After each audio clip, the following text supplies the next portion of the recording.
there is no point in you lifting your hands and saying, good idea, I want. That's not enough. You need to give your life. You need to surrender your life 100%. If you do not give your life to Jesus 100%, forget about it. Nothing is going to happen. You can even be a member of the Universal Church, an assistant, an offering giver, a tither. You can be someone really good, very thoughtful. But if you don't surrender your life to Jesus, then you are not going to have the Spirit of Jesus, because that is what's written.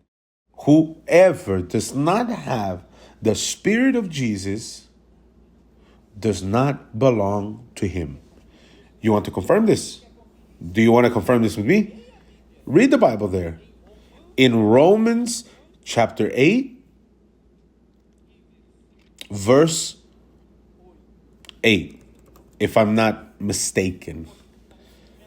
Paul, he starts like this. So then, those who are in the flesh cannot please God. Then saying, but you, he was speaking with the Roman Christians, but you are not in the flesh, but where? In the Spirit of God. And if indeed the Spirit of God dwells, but it says, you are not in the flesh, but in the Spirit, if indeed the Spirit of God dwells in you. If indeed the Spirit of God dwells in you. Now, if anyone does not have what? The Spirit of Christ, he is not his. If someone does not have the Spirit of Jesus, they don't belong to him. So you can even be an evangelical, you can belong to the church, but if you do not have the Spirit of Jesus, then you're like a fish out of the water. So I would like to invite you. The same invite that Jesus had given. Those who are thirsty, come to me and drink.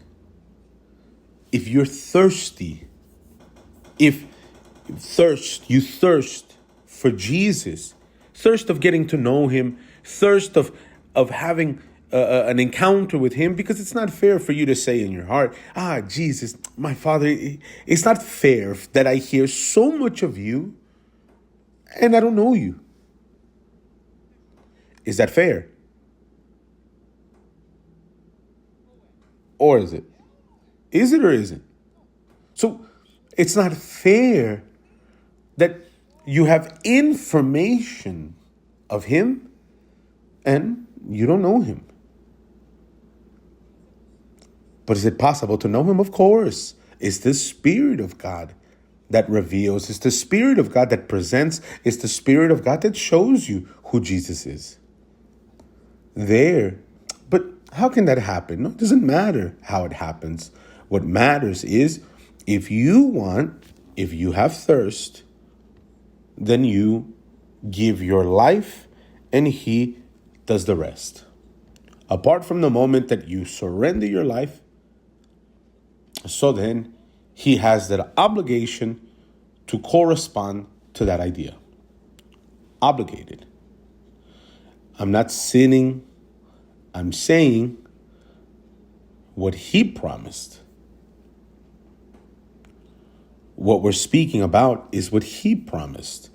If you tend to this necessity, you surrender your life, if you give in, if you allow yourself to be taken by the Spirit of God, so then him, the Holy Spirit, comes over you automatically in the same hour.